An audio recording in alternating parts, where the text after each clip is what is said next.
It's all good. Well, welcome back. Y'all missed a great first 5 minutes of the show. Welcome to the self-named 3R Sports. You missed our spill about we are now a permanent broadcast on RiverCity-Media and on YouTube and Spotify and on YouTube. And, hey, shockingly now, the feed's coming through to my laptop. Sorry about that, guys, but that was our first technical difficulty, and it won't be our last. So let's pick back up where we were discussing. And where we opened up with was a general overview what we thought the story of the 21 tournament was. Raj, sorry about it. Can you recap again what you said earlier? And then Robbie will come to you. Oh, just like Robbie, I love to hear myself talk. So it's a little different seeing myself talk. I don't like that as much anymore, but I used to. Hey, we are faces built for radio. Back to the tournament. Always. I thought it was a spectacular tournament. It really was. And it was intriguing in the sense that, yeah, there wasn't that buzzer beater. You know, I guess there was one that was banked in for Gonzaga to beat an 11th play-in seed UCLA. But I really saw great basketball, man. And there were so many upsets, and it's kind of crazy when you have limited people in a fairly neutral venue, and you have Abilene Christian and the University of Texas. And, you know, it's one thing when I guess everybody's in the stadium, everybody will be pulling for Abilene, like as the underdog, meaning most of the people being, non-interested fans. But, I mean, this was a really even playing field. And it was really good basketball. And one thing I take home from this tournament overall is, athletes, man.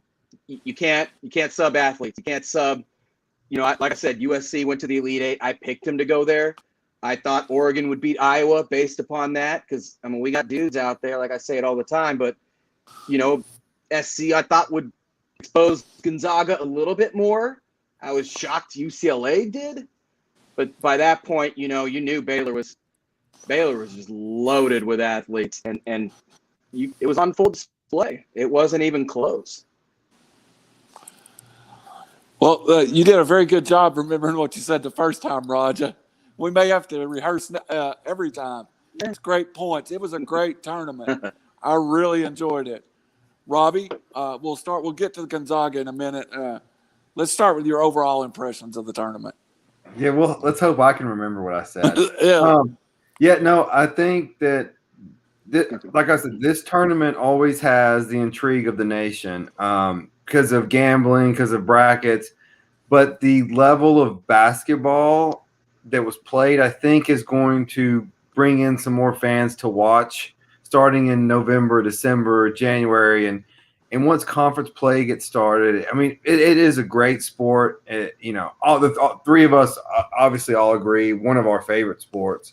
But it was just great. And the excitement of it, and I've been to the Battle for Atlantis a few times, and similar, not COVID related, just similar situations where it's limited fans, it's the small arenas, and it is awesome. You hear the coaches coach, and you hear the players talk, and you see what you don't really see on TV or in a packed pavilion or a packed arena.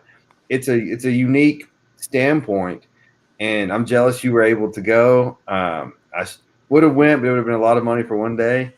But yeah, no, I mean, I think the tournament was a success, and I think it shows how much we lost and missed last year when it shut down. I know that I was heartbroken, and Tennessee wasn't even going to be in it. But this is just a tremendous event, and one thing that we'll get to it probably when we talk about the game.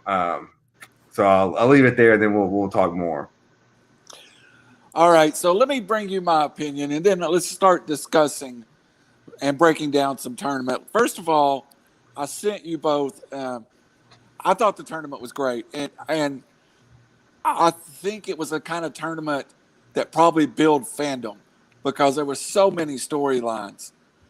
But the one thing that intrigued me the most, especially after watching UCLA in the semifinals, is what happened to this team. Rod, you're a Pac-12 guy. This team was legit, but it really put it together late. Did we see a team that everything fell perfectly for, or was this a team that Coach Cronin got ready and really made a great run? I mean, dude, I picked them to go, I think, to get into the Sweet 16 based upon talent and my belief that I knew they were athletic and skilled. You know, they lost Chris Smith earlier in the year. Chris Smith's a great player, but it's a bit of addition by subtraction in the sense that the offense was far too focused on Chris Smith. You saw what happened. Johnny Juzang, I mean, here's a dude that everybody wanted, goes to Kentucky, didn't quite get his PT, but you know, he just became a maniac. And a lot of guys have that ability. A lot of guys are 5-star guys that are going to Kentucky or Duke. But that dude just took over. I mean, even when they were just gritty and, you know, very Mick Cronin style against Michigan, you know, Michigan's defense is outstanding. Juzang finds a way to get 28 points, 29 against Gonzaga. A lot of things just came together, but it's Juzang being a superstar and Tiger Campbell being a pure point guard. I mean, my opinion, the purest point guards can't shoot for shit, excuse my language. But that dude, all he wants to do is pass the ball and get it to his boys where they need it. And just a lot of things came together, and they were talking on defense, and they were a lot more athletic than Gonzaga. And then Baylor just finished them up. But yeah, that was certainly the surprise of the tournament, you know, to go to OT with Michigan State first off. Then they eventually went to OT, I believe, with the SEC champ. I'm fairly speechless, but I go Juzang, Tiger Campbell, and the old story of Mick Cronin. So, Robbie, in that game with Gonzaga, the shot selection thing is something I looked at, and I sent it on our group text. 98% of the time, UCLA loses that game by the shot selection. Mm-hmm. By the shot selection, it was a 28-point game that Gonzaga would blow them out. But I didn't see anything like that. What was the key did they just hit that many shots, or was it something I missed? Well, so overall, we have to change the way we evaluate teams in college basketball. For the last decade, it's been, what's your recruiting class? What's your freshman class coming in? And Coach Cal and Coach K kind of changed that. And so it was your recruiting ranking was your expectations. This transfer portal has changed that. It is now, hey, you're a 5-star, you went somewhere, didn't work out, transfer. Look at Baylor. Baylor has, I think, 3 of their top 5 players are transfers. Like, the point. So what we sleep on is low expectations, and you get a Power 5, like these kids that are playing in Power 5 leagues can play. I think this first 4, that team that gets rolling is dangerous. And shots, and also rank the point guards of the tournament. And those point guards are where the teams are going to finish. It's always been a point guard tournament. I think it's as true to that as ever now. And so, I mean, the shot selection, it was just that semifinals was just a great game. It was both teams made great shots when they had to, and it was back and forth, and the Suggs block and then turn around and a full-length Magic Johnson type bounce pass. I was like, whoa! I mean, I jumped out of the couch and was like, whoa, man, that is awesome! Just a great play. And it was that game was just 2 teams that neither one of us should have lost, but one of them had to. And what a shot to! It was a bank shot, but it was a set up, clean look at that shot. Well, it was a great game. Maybe that may have been my favorite game of the whole tournament to watch as a fan. But you bring up an interesting point, and somewhere that I hadn't put in our notes to go, but I think we need to address it. Has the transfer portal become more important than signing day? Is because we're already looking at it. I sent a text to you guys a little while ago. Center from Furman, who's played at Furman for 3 years, who obviously is better than a Furman level player. Now is being recruited by Duke. USC was on it, Tennessee. Is it the transfer portal the most important thing to build a team now, Robbie? Yes, for a couple of reasons. You have at least game film. So take this year out of it where it was all conference play. Furman will go up and they'll come to South Carolina. They'll go to Clemson. They'll go to Knoxville. They'll go to Cincinnati. They'll go and play road games like that. And you will see these players. It's not potential. It is what they do against like-size athletes, like-size coaching, like-size athletic budgets. And so there's no – it takes the more you know, the less you're guessing. And these are tested players and not guest players. And so, yes, I do think it is going to be the most – like if, Bronny James, when he comes through, yeah, he's going to be that player. That's the most important one. But you take someone like him out of the equation. I think the transfer portal is going to be where it is. It's who didn't fit. Coaches leave. Coaches go to the pros. Coaches get fired. Coaches get lifetime contracts. Even during FBI investigations, then things are going to change. People aren't happy. Girlfriends break up with boyfriends, vice versa. I'm out of here. I think it's going to be the most. I think it's besides how the name, image, and likeness breaks down with the Supreme Court. I think this will be the most important. This change in the transfer portal will be the most significant change in college athletics that we've seen in the last 20 years or so. I think you're right. Well, Raj, I was going to go ahead. Well, real quick, I was going to ask you both. I mean, I just looked up, and to date in 2021, there are 1,228 transfers. That's insane. It's obviously changing the game. Do you think, though, it's a good thing, or if we ever return to some sort of norm, if you will, scientifically and epidemically, that it'll be back to the 1 year sit out? I'm curious because it may be some sort of blend because it's obviously been pretty crazy for basketball based upon the last season. Well, let me go ahead and address that just a little bit. And hey to Barry James watching, Loretta Spivey watching. I think you're right, but it's already gotten ugly to me. What happened in Chapel Hill this week with Roy Williams saying, hey, I retired. I was thinking about it, but with this transfer deal, my 5-star center, Kessler, just left. I can't deal with this. I'm out. It is a really new mentality. It was one I was completely against 24 months ago, Raj. I thought, how do you build a team chemistry? How do you do this? How do you do that? But the truth is, isn't that what every other college student can do that has their grades in order?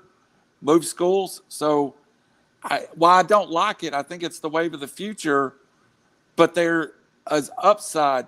Robbie, you're a Tennessee fan. Don't you feel right now that Tennessee getting in a transfer portal with the core of talent they have, it could really change this program's look by tip off of next year? Yeah, so there is obviously, and I totally get the point. Hey, if I'm a student, I can transfer without consequences. Right. The flip side of that is you have to everyone has to balance academics and athletics and what drives the school's revenue. Let's say you're an example, you're a 5-star quarterback coming out and you sign with Oregon, for instance. Okay. All right. I am taught the playbook. I'm taught everything. You know what? I'm not playing enough. I'm transferring to USC.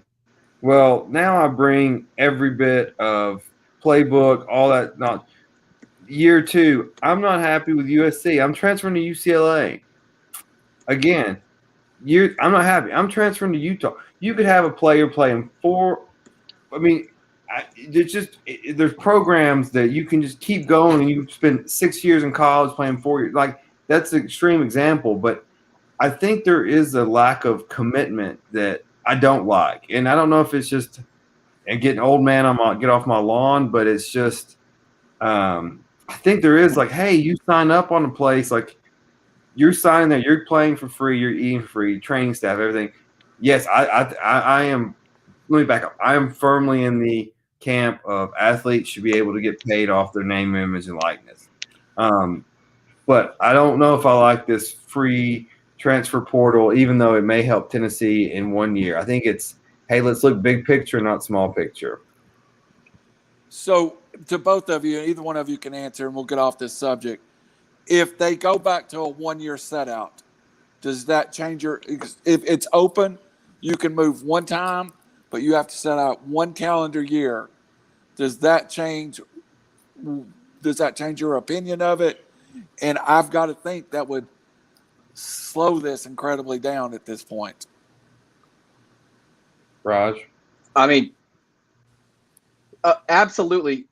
You know, the funny thing is it's not a coincidence that the Blue Bloods, Duke and, you know, Kentucky and all these schools were out, because it used to be the only way that an immediate impact, I wouldn't say one and done, but just an immediate impact player was getting that 20-star recruit that we knew he was going to one of a few schools. You know, now you totally saw the field equalize. Like I said, UCLA with Juzang. Again, I hate to overuse USC, but they had 4 graduate transfers, all of them have an extra year. They were role players, and they were seniors, they were leaders, and they fit way better than most expected. But, you know, the point guard, Chavez Goodwin, a dude that just grinds from Wofford in the old SoCon. Drew Peterson out of Rice. And, you know, I went to a lot of those games. I was fortunate enough, and I was sitting behind the Peterson family. And I just joked around like, all right, Mr. Peterson, like, even though I think I'm probably older than him. All right, Mr. Peterson, you know, no transfer portal, please. Like, Drew belongs at USC. And I guess you take the good with the bad that, you know, can really impact and change the fate. I mean, if you would have told me SC would be in the Elite Eight at the beginning of the year, I would have been like, right, regardless of Evan Mobley. But, yeah, it's just a great equalizer, which basketball is in general. It's not football. You don't have timeouts all the time and trick plays, and, you know, just other things count for a lot more. So I'm torn, honestly. Like, I kind of like it, but 1,228 players, maybe there should be a limit on the amount of times you can get in the portal. Right. Something like that. I know Austin Stewart right now is in the portal from Indiana, and this would be 4 schools in 4 years. And also, to wrap this up, Robbie, to your point about football, the scenario you described, isn't that Justin Fields was at Georgia, not playing time, found a reason to go to Iowa State, and now is a top 5 draft pick? Mm-hmm. Yeah, no, there is good things about it. I mean, absolutely. Like, you know, there are these kids, a lot of them, this is their one shot to have generational wealth, and they absolutely should have to have that chance. But if I'm not mistaken, Phil, did he have to sit out, or did he play right away? He played that next year. He did not sit out. Okay. And I think he had a hardship. He demonstrated that. He, for lack of not to get into the whole thing, but he claimed some inappropriate behavior by Georgia during his recruitment. That is, I remember that now. Yeah. Yes, I'm not like, so if things go bad, if it's not a great fit, I'm okay with that. I like the sit out rule.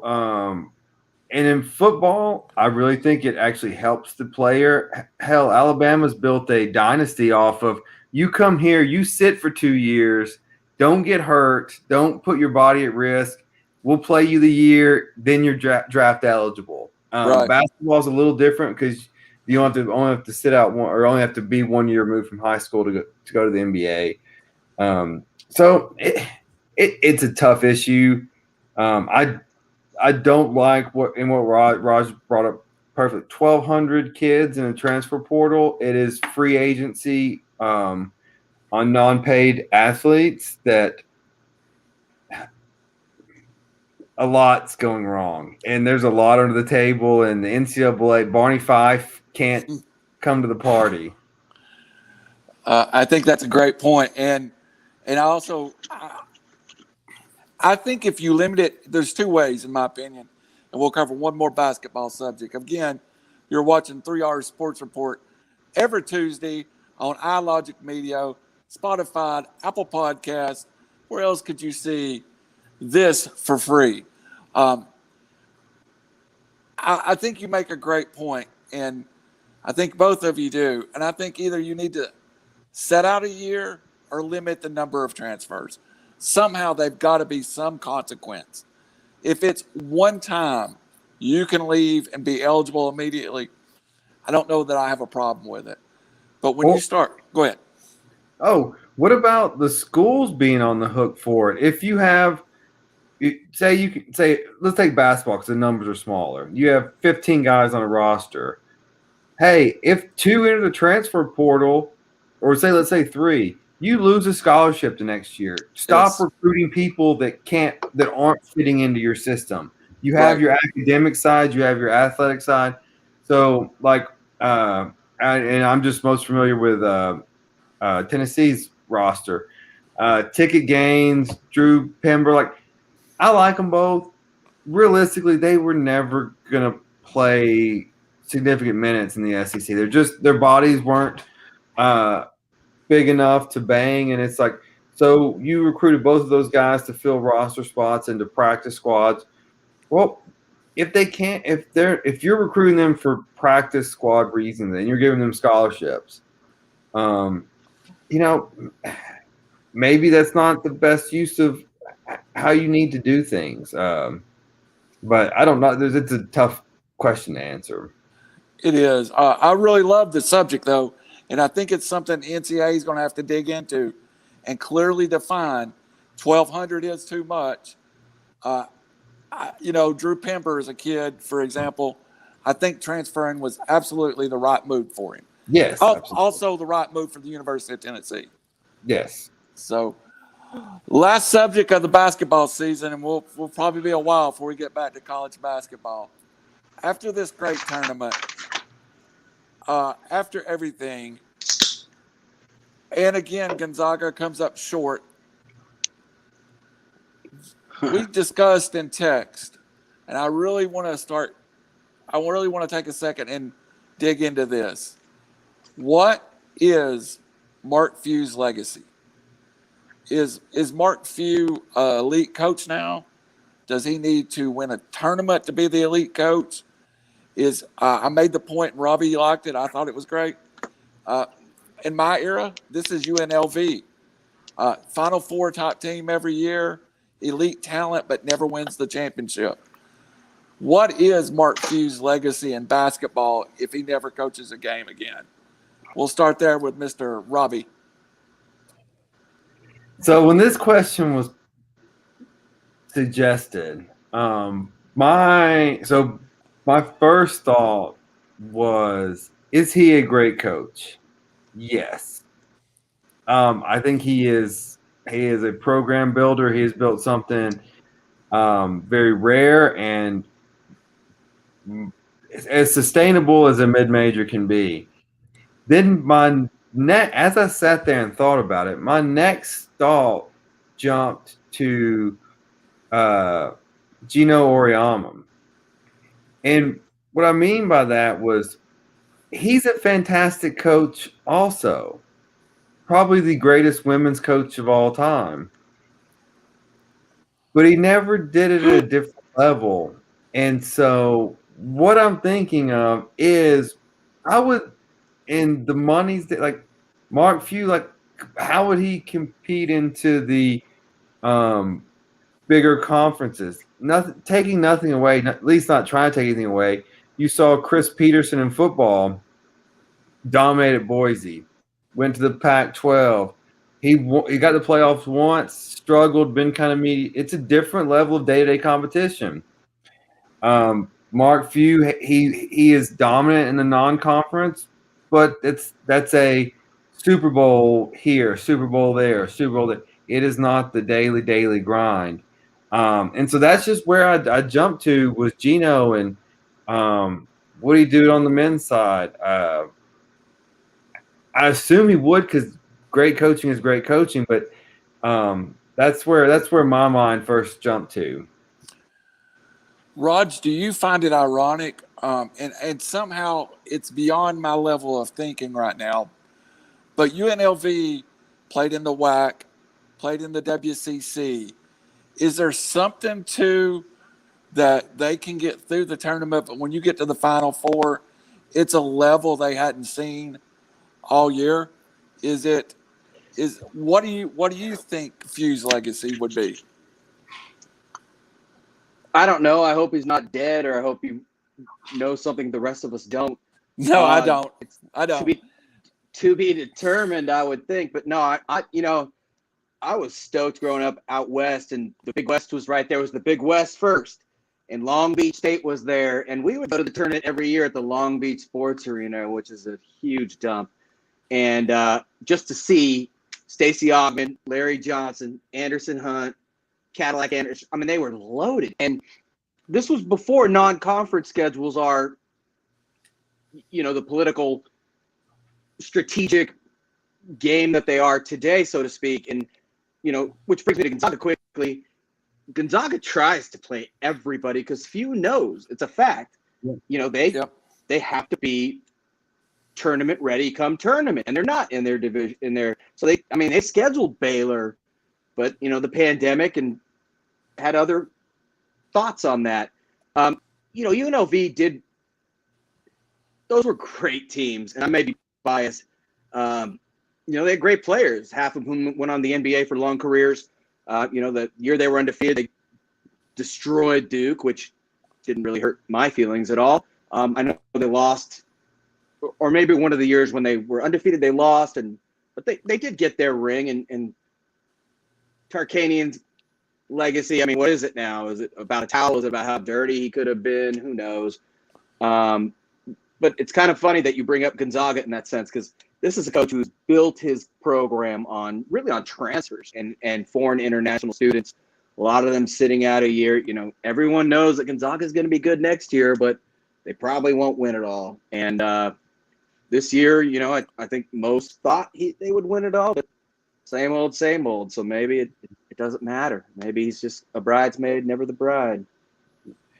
And to compare UNLV in the early 90s versus this Zags culture over the last decade or so, we all know Gonzaga basketball. We know Mark Few. But as a kid who grew up in rural Middle Tennessee, I had a UNLV Running Rebels trash can. I had a UNLV Running Rebels starter jacket. Like, they were the college basketball brand.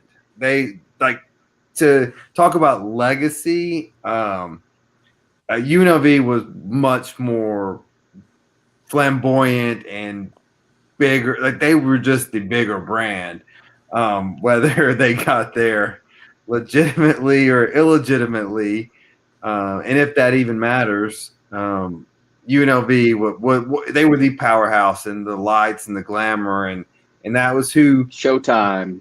Yeah, as growing up as a kid shooting basketball in the driveway, that's who you wanted to play for. Well, and I think the point that UNLV left a mark on college basketball, it's almost that NBA mentality now is what UNLV was back in the 80s and 90s. Also, to your point, I've never heard a grumbling about Gonzaga. I've never heard a lot of the noise around Jory Tarkanian and that program was huge at the time, that, hey, he's cheating. They'll eventually catch him. Have either one of y'all heard negatives about Mark Few and his recruiting? Or is that even a factor now in his legacy, that maybe he's doing it clean at Gonzaga? I'll start on this one. Okay. You want to go for it? Go for it, dude. Oh, no, go ahead, Raj. That's my fault. Raj, go ahead. It's all good. Spokane, Washington isn't the most cosmopolitan part of the world or country. And the amount of international transfer students that show up at Gonzaga that not only show up, but they can play. I mean, I'm not insinuating anything, but whatever he's doing right. And maybe it is he's clean cut and he's got a nice haircut and he looks like a accountant or a CPA. And, Gonzaga, he takes less money as far as we know, and he likes to fly fish. We all know these things about the guy. He's just happy in his small market, homely town where it can impact the lives of kids. Excuse my cynicism, but I mean, nobody wants to go to Gonzaga. I'm sorry, and people say it's all Mark Few. I mean, people forget Dan Munson before there was a heck of a coach, and he left for Minnesota, and they were in the Sweet 16 or Elite 8 the year before Few took over. So who's to say? I don't want to discredit him based on the national title thing, but he knows what works for Gonzaga. And it obviously works, but what's it going to take for him to get over the hump? I don't know. Maybe it will be something a little bit more blatant in that right now we don't know if he's ever done anything like probably every other coach does, and maybe that's what he needs to do. Because maybe he needs if they could win it this year, man, I don't know. Maybe he needs a McDonald's bag. Exactly. Yeah. Inside joke for all of us Tennessee fans. But Robbie, you get the last word on college basketball until the 21-22 season. What do you got for us on? Kansas just gave Bill Self a lifetime contract. So that tells you all you need to know about what's over the table and under the table. The NCAA has no legs. I don't know the first thing what Gonzaga's program does.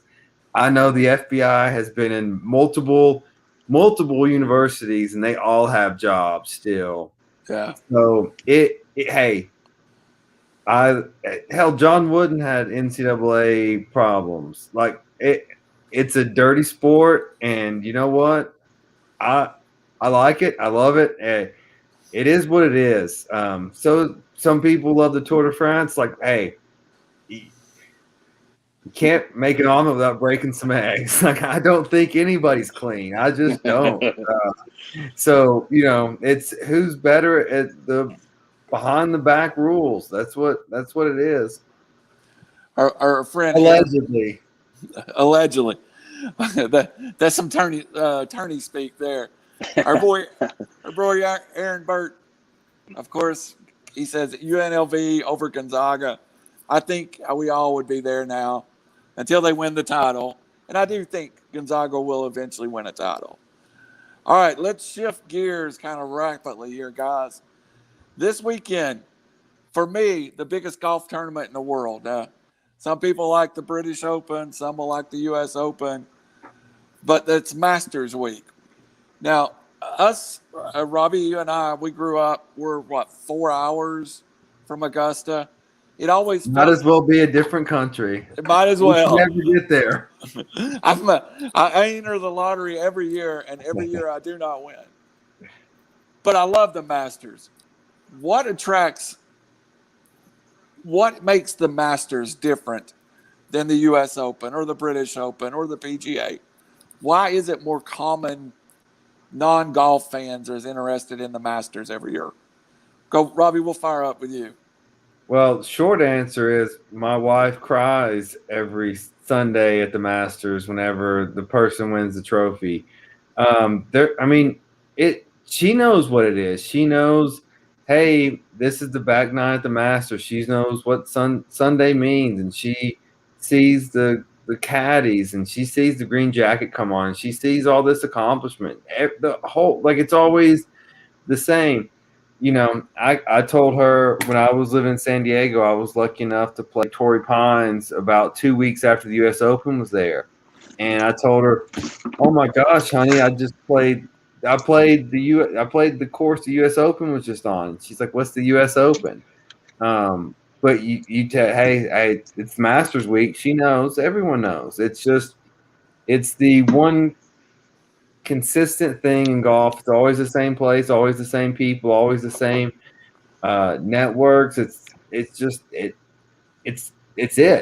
golf, really. Unless you are, you play in major pools or you're a gambler, then I mean, who cares when the British Open is? Who cares when the PGA Championship is?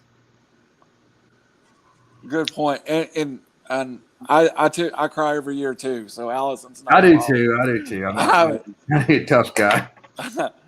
Raj, go ahead. What's your perspective from the West Coast all those years? Now that you're here, the Masters, what does it bring to the table to you? Golf was booming at the same time. Is it bigger in the South? I would say so, certainly. I mean, you go to a state like Alabama, and they have the most golf courses per capita, just wide open, lush green lands, blah, blah, blah. I sound like a commercial. I am starting to golf a lot more. At first, it was out of necessity because I wasn't hooping very much anymore, and I can barely walk. But it's for the Masters for me. Am I a liberal minority from Southern California? I don't want to play this card, but the exclusivity of it all, I think initially was like why I was like, the Masters, I felt like I couldn't even walk on there. But, to their credit, the exclusivity, didn't they recently allow women members and people to attend? What is this, 1958? But the short answer is pageantry and tradition. I've never seen marigolds or whatever flowers more yellow, the colors just pop on that screen. Everything pops. I grew up I'm 1 year younger than Tiger. One of my very good friends finished ninth to him in CIF my junior year, which is 93. So got to see him and just kind of via osmosis. And his effect on golf was huge everywhere, but especially on the West Coast and with, I believe people of all different backgrounds. But to answer your overall question, I don't know what it is about the Masters. For me, it just, again, it's the color. It's a very vivid tournament in every way, shape, or form. I understand you guys living so close to Augusta, but yeah, the exclusivity of everybody and their mom has tried to go to it, but back in the day, you only had a chance if you were a certain type of person. Now it doesn't seem like anybody gets a chance, but that makes it pretty cool, I think, nowadays. Yeah, the only three things that my wife will watch, she'll watch without me. I watch Sunday at the Masters, the Super Bowl, and by God, on New Year's Day, she wants to watch the Rose Bowl parade. There is something special about the Rose Bowl parade. That's the only parade I ever watch, too. But so coming into this year's Masters, your defending champions Dustin Johnson. He's trying to go for back-to-back. I think the names at the top of the contenders list is pretty familiar to everybody. Of course, you have Spieth, Dustin Johnson, Rory McIlroy, kind of Jon Rahm. But let's talk about who you like and who your favorite is.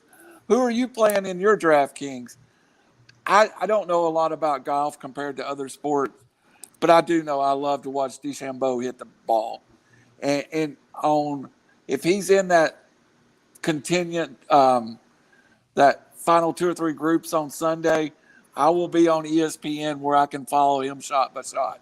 So I don't know if he's my favorite to win the tournament, but he is definitely my favorite to watch.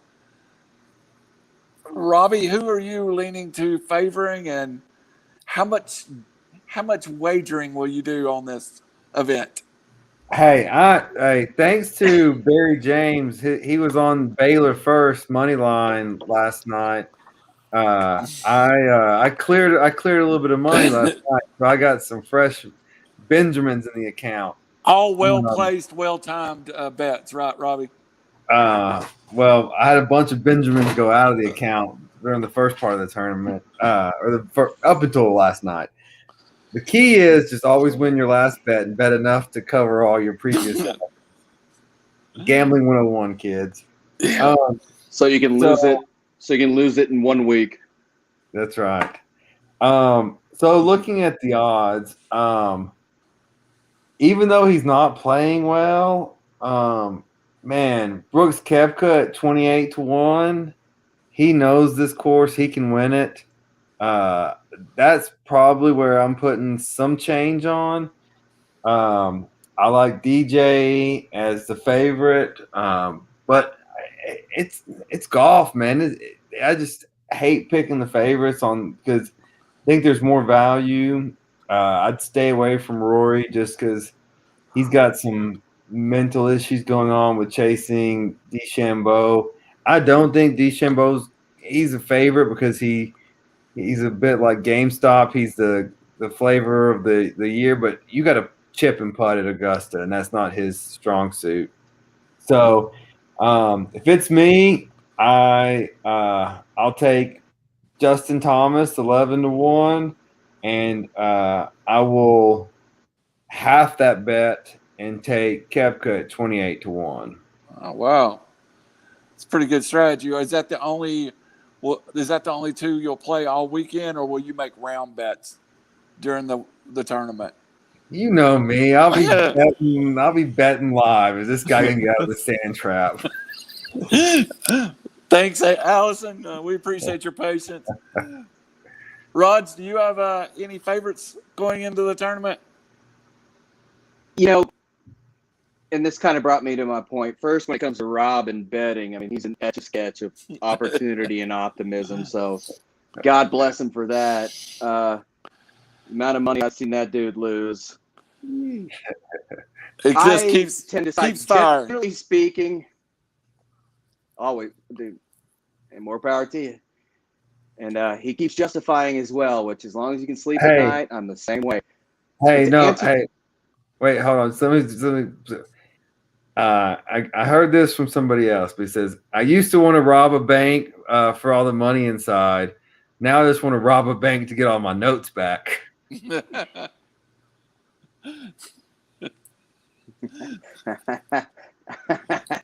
Touche. There's Rob, ladies and gentlemen, in a nutshell. I love him. So back to the Masters. The one thing about the Masters is there is kind of that magic there. I mean, we all saw Tiger in 2019, but what were his odds going in? You know, Sergio in 2017, he was like 30-1, I believe, something like that. You know, the Masters never really. I mean, Bubba Watson is my guy in the sense that, ironically enough, but like he's just who he is, man. He's just from Georgia and he likes to drink beer and likes to play that course, and friggin' that's where my money is. Not necessarily the biggest hitters. You know, the Masters is not obviously built for big hitters. They know what they're doing, clearly. Obviously, DJ and, you know, others are predicted, but I usually will go with a frat guy, maybe even like a Fowler a little bit. He likes to gamble and drink a few beers. Like Jim Rome used to say Elkington, but he doesn't golf anymore very much. He may be on the seniors tour. But no, I mean, the beauty of the Masters is, honest. I think it's a coin flip. Like the NCAA tournament, which is a great analogy.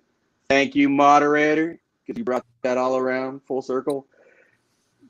It's a coin flip, man. When does it ever go? I don't know how many times the favorite has won, but I venture to say it hasn't been very often.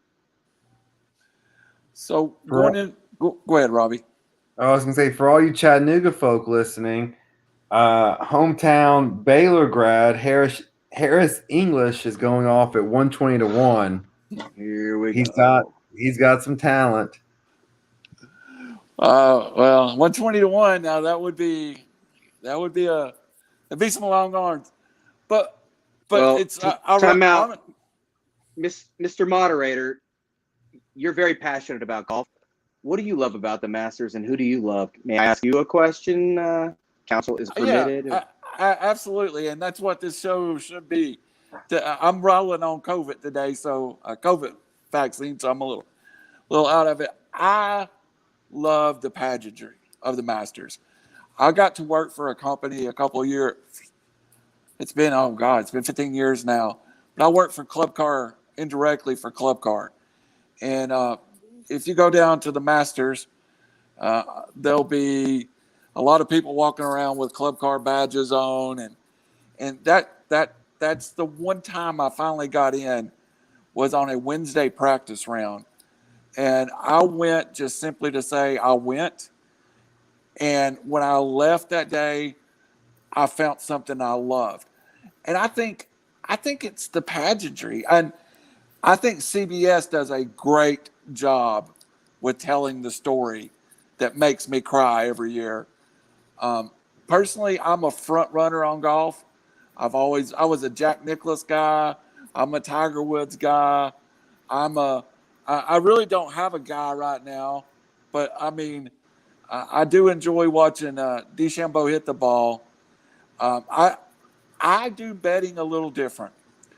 I have no problem with telling you I use websites, and one of the ones I use is Osimo, and they gave 4 long shots to win the tournament, and instead of me trying to outsmart myself and do all this crazy stuff, I'll probably go put $10 on those 4 long shots, and history will tell you one of the 4 will be in contention on Sunday, and I'll be texting you guys and showing you my screenshot of that. I got Matthew Fitzpatrick at 60-1.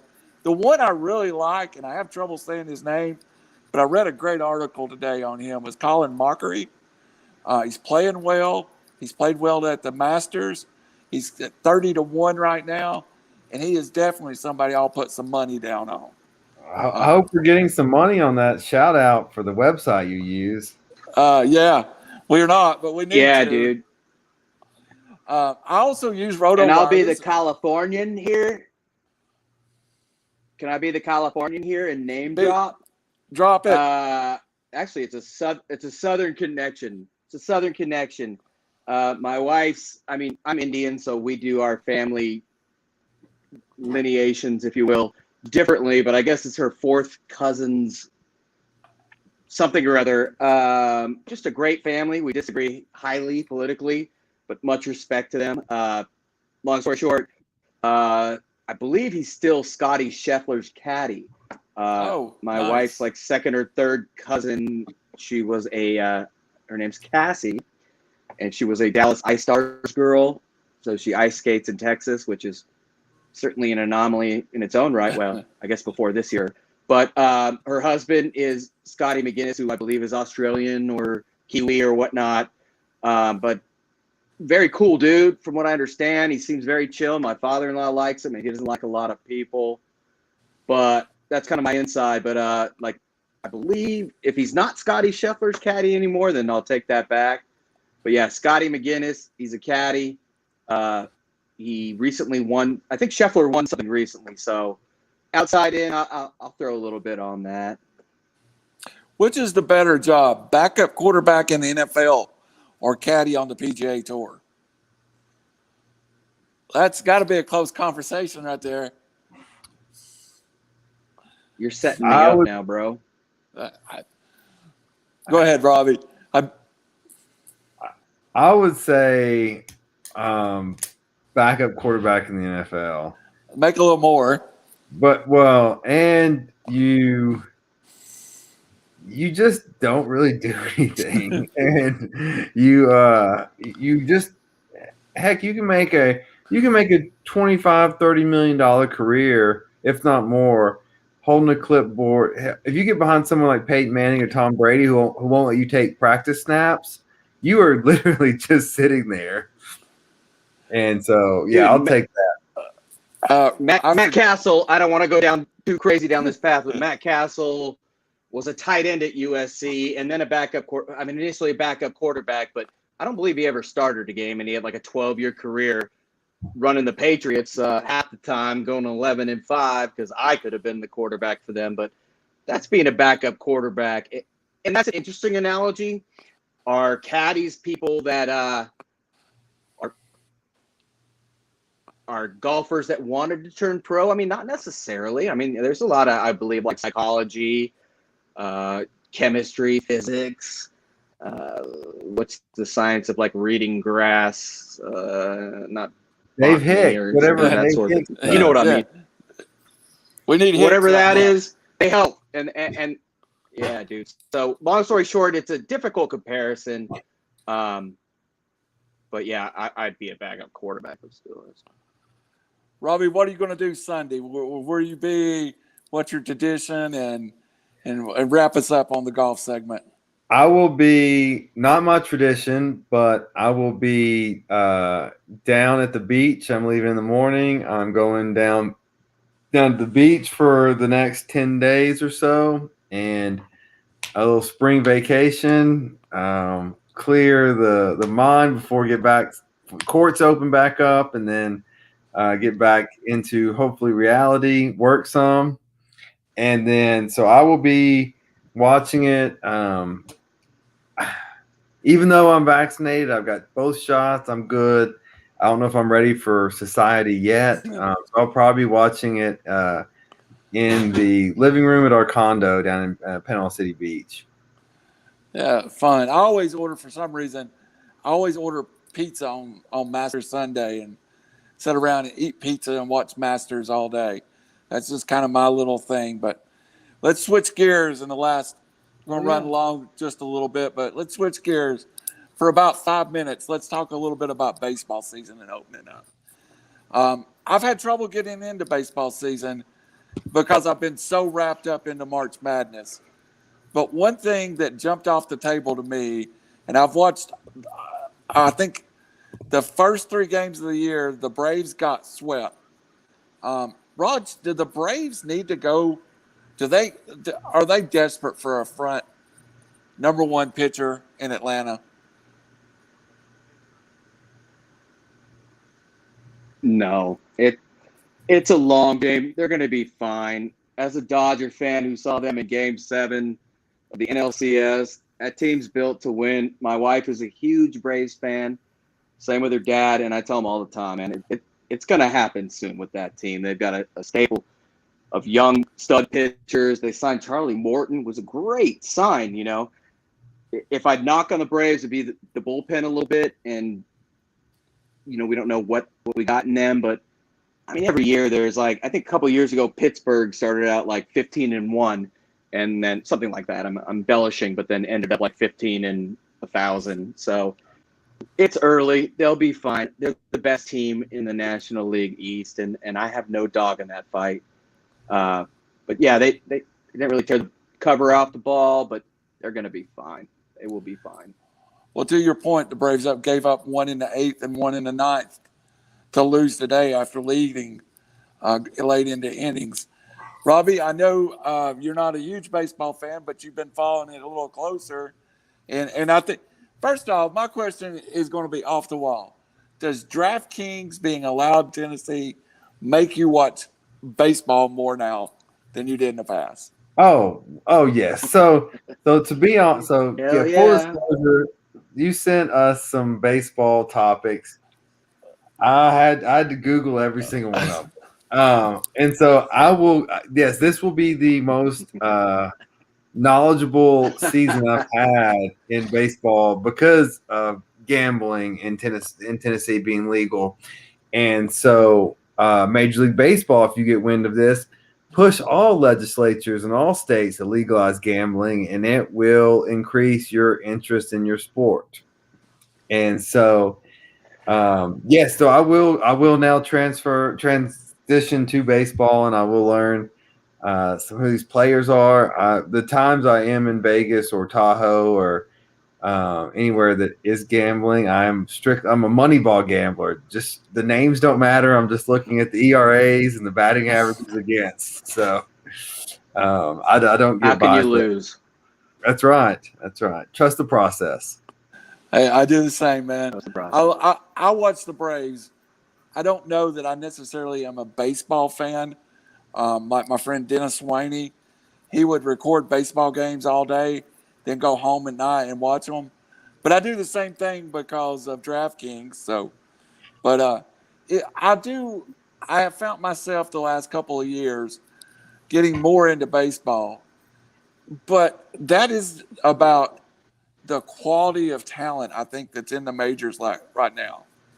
Raj, can you can you like go in? I mean, I said it the other day on another show, having Acuna, Soto, Tatis, and then from the other side, pitchers like Walker Buehler, just kids. I mean, under 25-year-old kids that are phenomenal players. If you had to pick from that group one player to start your franchise with, who would you take? That's a very difficult question, but I mean, that brings up the point why baseball is appealing to a lot of people, that there's a lot of young talent. And baseball has travel teams and stuff. It's not quite as dirty as the AAU. Some of these guys switch back to basketball, go through 5 high schools in 4 years, and then we wonder why they transfer 4 times during a pandemic. But back to baseball. I don't know if it's coaching or just sheer talent or athleticism, but this is the most talented I've ever seen the game. And I love baseball. I absolutely love it.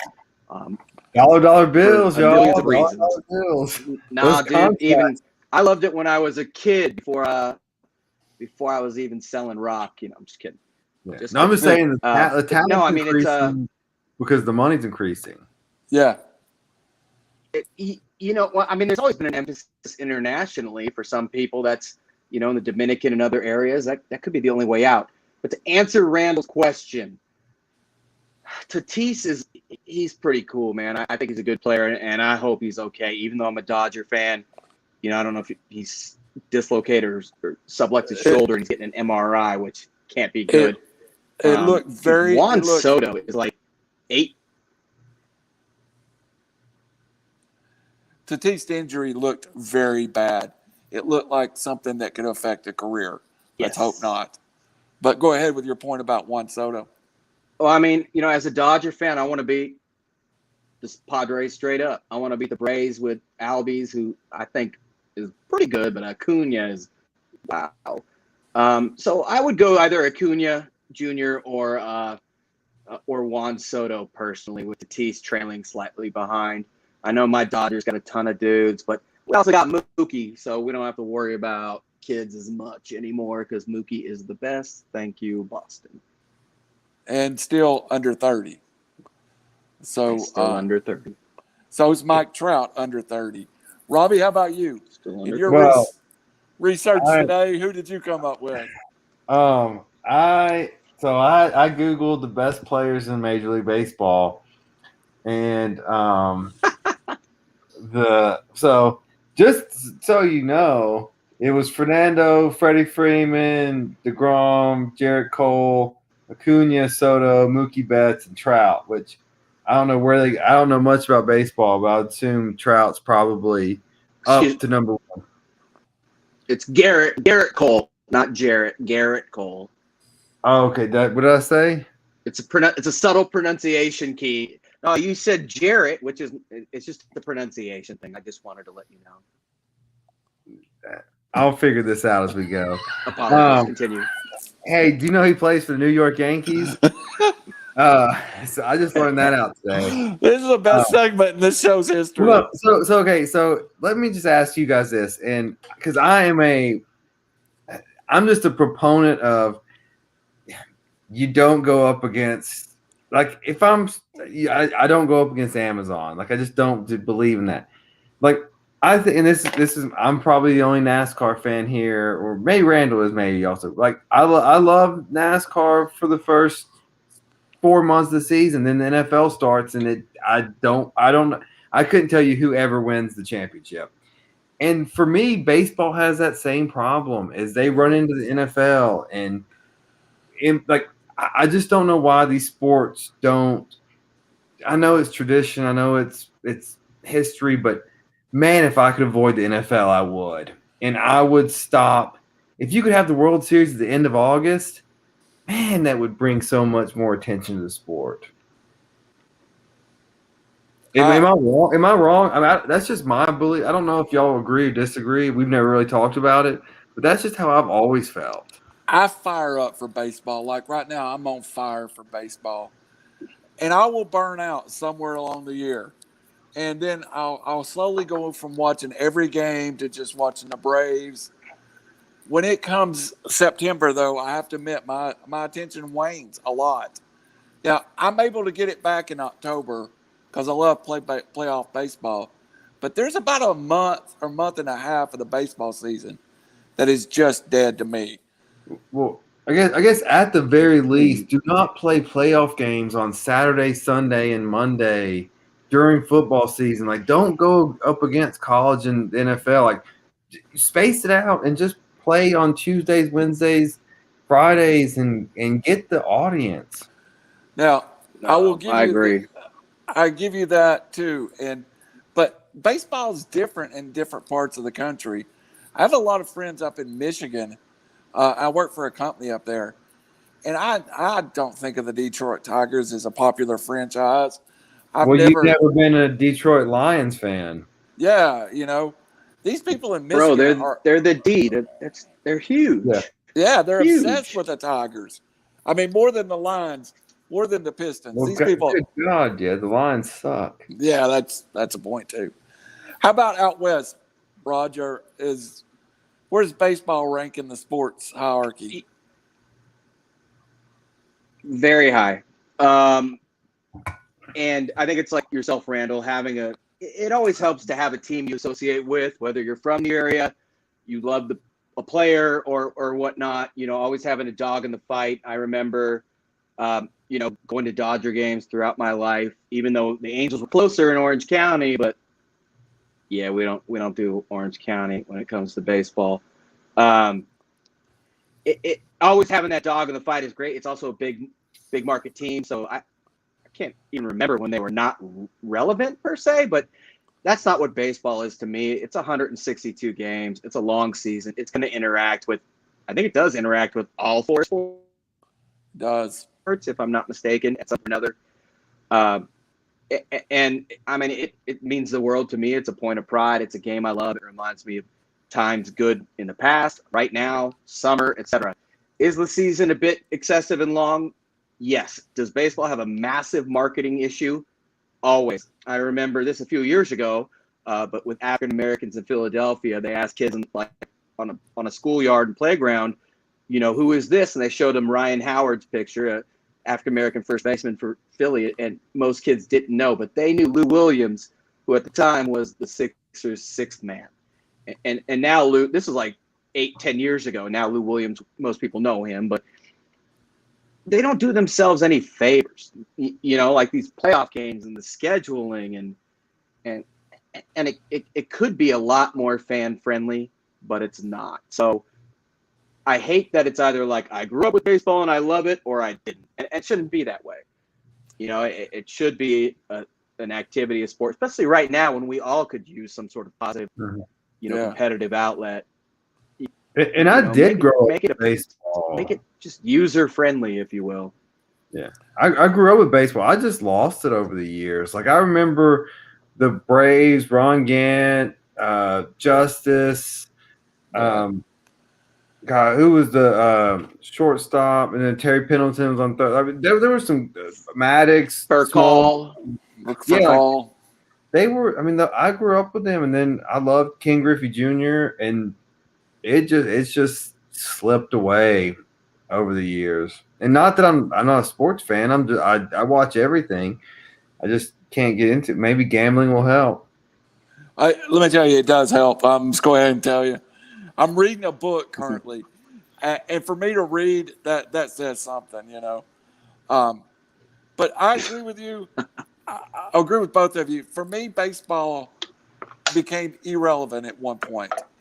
What has brought me back to baseball a little bit is some of the changes they've made to speed up games. I think they really got to focus on keeping games in a reasonable amount of time. I love live baseball more than I do TV baseball. Yeah. So I find myself going to a ton of Lookouts games. Me too. And going to Atlanta a couple of times a year. When I'm at the game, I can appreciate all the subtleties of, hey, they're bringing in a left-hander to face this guy who hits $125 off of left-handers. When I'm at home and it's 4 pitch, I do think, some of the rules to change the pitchers and how many batters they must face. They've went a long ways to speed up the game. And I think that's suckered me back in a little bit. And I will also say the talent. This is crazy, but I'm a card collector too, and that there are so many young players. It's in the majors. I'm out getting some Tatis cards. I got, I had to get some Juan Soto stuff, and I'm packing that stuff back. So it's kind of like they go hand in hand for me. It's almost like right now I'm living my youth again through baseball. I really feel like I've went full circle with baseball. But live baseball, let's go to that for just a second. Robbie, do you go to a lot of Lookouts games or Braves games? Yes, and so I was very, very worried and very concerned that we were going to lose the Lookouts, and I'm so happy there's a 10-year agreement with the Reds. I think it's. Hey, I may have missed the window now. I want to get I want our law office to buy a 5-game box package, and then try to go to as many games as we can to really support them. Because I agree with you, live baseball is great, and it is for people that played it, or understand it. It is such a great game. The one I've gotten to where I prefer minor league baseball better than major league. The pitch clock is wonderful. Yeah. I wish Major League Baseball would adapt that. I like the speed of the game, and I think it makes because Theo Epstein's talking about moving back the mound because the pitchers are so much more dominant than the hitters now, and it's strikeout, home run. The pitch clock will wear down the pitchers more, and I think make game more exciting, make more doubles, singles, stolen bases. I think all of that's great. Like this home run strikeout baseball is, I think it's boring on TV. Roger, I know you went to the World Series last year, and I was jealous because I thought the Braves were going to make it. But we all need Raj's sports budget. I know, Raj. You've got a great wife. I'll give you that.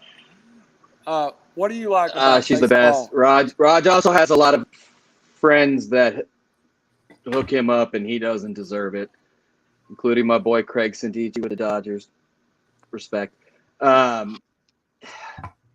What I like about baseball, the NFL, how much actual playing time is there in the NFL? Like 17 minutes. Most of it's timeouts and other things. But, in society today, we like, smash and destruction and big plays. And I love football as much as the next person. Baseball, I guess, is not for everybody. And I think maybe baseball, from an organizational and administrative standpoint, possibly – sat back on their, pride comes before the fall. But this is how we do things. This is how it's always been. If you don't like it, beat it. Well, look what happens with ratings and involvement and kids and everything. Now, like you both have stated, we've got just a treasure trove of young talent that, like I said with the Ryan Howard thing, they need to be marketed. For me, my parents came here from India in the early 60s and grew up in LA, and eventually I learned that my dad just loved going to games because they served beer until the 7th inning, but that didn't matter. Like, I remember a Fernando Valenzuela versus Doc Gooden game, and my dad would take my buddies, and it didn't matter the night we'd go. And when I get back to Southern California, it's warm. It's a great sport. It's competitive. I'm drinking beers, hanging out with buddies, watching a very strategic game. I mean, at one time, I would not have called it my favorite. I would have called basketball and other things, but baseball to me is just sort of the way that you guys associate the Masters. It can be poetic. I hate to be that guy, but it's true, man. It's and I can take my kid there too, which is beautiful because NFL games. I don't know if you guys have been lately, but as a Raider fan, I can't take my 6-year-old there to a Raider game until he's 38. So. Baseball, you don't have to worry about that. You want to go to Raiders games. Hey, dude, It doesn't matter in the NFL.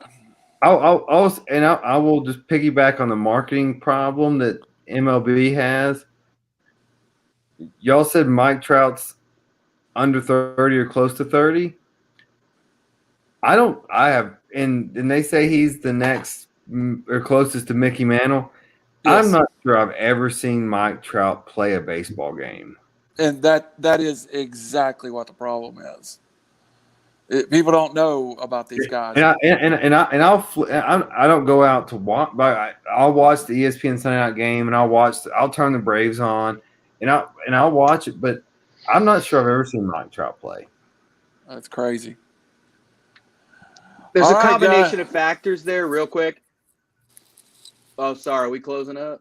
No, go ahead. Go. We got time. I mean, number one, he's with the Angels, and number two, like a true superstar, he is so humble. The sense of humility. He doesn't like the spotlight. He just goes out there and plays 180% in the field and at the plate. And I mean, he would prefer people not knowing that he is probably the best player in the game. But flip side is, man, Mookie Betts is right there, but Mookie Betts has got some rings in two different cities. So I don't think Mike Trout even cares about the comparison. I went to Chapman. I think in 11 to 12 was Trout out. Was he in the league by then? I don't think he's a 10-year veteran yet. He's getting close. He's getting close. I don't think he was. The Angel Stadium was right by Chapman, but I never went in. Well, yeah, you didn't miss anything. You kind of led me to the final thought I had on baseball. And Mookie Betts is a local kid. He's from Nashville, Overton. Was committed to UT at one point. So there's some ties that travel baseball has become huge in the state of Tennessee. Of my network of friends, I have 3 friends that are playing travel ball right now. And it's an organization like these kids play.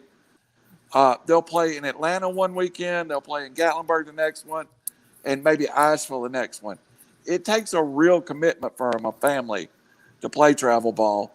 But the percentage of those kids that do that get a free education, a college scholarship at some level, I guarantee those numbers are high, well above 50% if they've done it consistently all the way through their high school life. So it's a big commitment from families.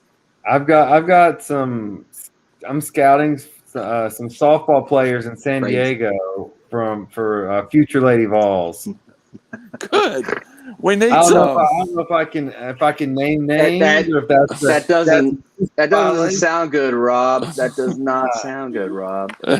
Hey, Lady Vols championship in I guess what would be 2028 maybe 2031 something like that. Yeah, we need some kind of championship. I'm not gonna name names, so I don't want to get them disqualified. All right, you stay out of it. He's the booster, all right. All right, guys. It's been a great show. Let's go through everything one more time, and we'll have final thoughts. This is a permanent addition to the RiverCity-Media family. It is called, for lack of a better name, 3R'S Sports. Randall, Robbie, and Raj will be here every Tuesday night at 8 o'clock. This is really going to be y'all tune in. We'll get through the summer. We all love every sport. There's love for baseball, basketball here. But if you make it to the fall with us and you get to be part of our league through this podcast, our fantasy football league, I think it's gonna be so much fun to discuss on here. Especially the fact I've never won it. I say it first. Are you trying to live draft? Are you going to want a live draft? I don't know when you do that. Wait, we'll need a 3-hour delay. What is 10 hours of studio time called? Yeah. Once after Criminal's second pick, he would cost us about $1,000 a pick just for studio time. Yeah, we have FCC regulations. Yeah. What I've thought about doing, it's the internet, bro, is I just got a laptop in today with a couple of webcams. We may do on-the-spot pick reaction and post it during our show that next Tuesday and discuss it. I think that would be hilarious. But for now, this is our home. I'm super excited about it. I kind of bounce from podcast to podcast, but I found my home. This is where I'm going to stay, and I hope you stay. Once we finish our show, we're always going to give everybody a wrap-up segment. So that was mine. I want to promote the show. If you want to advertise, if you want to help us get this to a bigger market, there's a couple people out there, a couple radio stations I've talked to. Please help us. We will provide you quality entertainment, even on a COVID vaccine, as I am now. And boy, hey, Robbie, you're right. You go down about that after that first hour when you're doing the show on the COVID. Yeah. So, but iLogic Media, Spotify, iTunes, we're going to have all kinds of neat stuff happening. Just stay with us. So, Robbie, you want to go ahead and give us a closing thoughts for the night? Yeah, so a little shout out to PTI and how they do things. I've been getting text messages about some errors and some shout outs I need to give. So error, Stat boy. Aaron Burt, who's watching, told me that he's the one that gave me the Baylor tip, not Barry James. So we'll have to figure that one out. And then shout out to my 78-year-old mother, who I was in a bracket with about 35 people, and she won the bracket, and she got us our entry fee back, and then donated the rest to the softball league out in San Diego. So good for her. And then last shout out one more time, guys. Everyone listening, go get vaccinated. Let's get through this, and let's get back to going to bars. Let's get back to going to sporting events. Let's get back to having fun in person. And thank you guys all for watching and whoever supports us. And hopefully we grow this to something bigger. And I'll see you guys next week. I'll be at the beach, and I'll hopefully get some margaritas in the screenshot. Anything else would be disappointing if you don't do that. Roger, you're hitting cleanup tonight. Bring us home. No, man, I think Robbie really closed it out. It's funny, we have an old school pool that, to me, like my buddies run, and wives have all been a part of it. We started it, like my buddy started Eli way before all this. And my wife said recently, all I want to do in life is win this bracket, win this pool. And I'm like, you don't want to be a good attorney or be a mom or, raise a kid. And she picked Baylor, and due to her, probably me being in her ears, a lot of Pac-12 schools deep, and she won. It's a $10 pool. Congrats. That's okay. But yeah, dude, it's all about, she made some strong picks. She didn't ask me because people assume that, but she'll go and she'll lock herself in the room. And no, I know everything I think I know about college basketball. I think I ended up in 18th, over analyzing per usual. But no, as Rob closed it out so succinctly, get vaccinated, and just don't give up on baseball either, man. It's the greatest, man. Once you have kids, nowhere else you can take them to. I'll tell you that much. Once you have kids, people like me can't afford to take anybody anywhere. Yeah, ain't that the truth? And to your point, except Paris. Paris's. To your point, to both of your points, we are here for the long term. We're going to improve our quality, improve our show. It's a lot of fun though. But if we weren't doing this, we'd be on text right now talking about the same stuff. So it's just who we are is this show. If it's easier for people to just join our text chain, just give them our cell phone numbers. Yeah, let's not do that. I think that text change would get a lot of people in trouble. One more question. So, Rod, your wife winning the pool, does that mean there's hope for me winning the fantasy football league at some point? No. I think it's okay. I think very smart and intuitive, and she's usually around me, so she's got a huge advantage. But Raj, I think you're like me in the basketball pool. You overanalyze quite a bit, and The other thing I'd say about you is you're a heck of a player. We've been in the same division. I've only been in the league like 4 years, and I won it once and was in the finals 3 times or 2. I don't know. But sometimes, and you got a big heart, and you've been through a lot in life, and I totally get it. But with fantasy football, you cannot think with your heart, and that's where I've gotten in trouble. So Roz, you will win eventually, but if my wife joined the league, she'd probably beat you. Oh, Lord. Yeah, she probably would. Hey, Raj, if you have to pick one, does Gonzaga win first or does Randall win first? That's a good poll question right there. Ooh, that's tough. Oh. I'm going to go Randall, just based on competition. Yes! Oh, that's awesome. Well, guys, it's been a great show. And again, we thank everybody for supporting us. And it's kind of like this all fell together, and it's going to be a lot of fun. So I've got my vaccine in me, and I'm day 2, and I'm going to have 2 shots. Right now, I'm going to go sleep about 8 hours.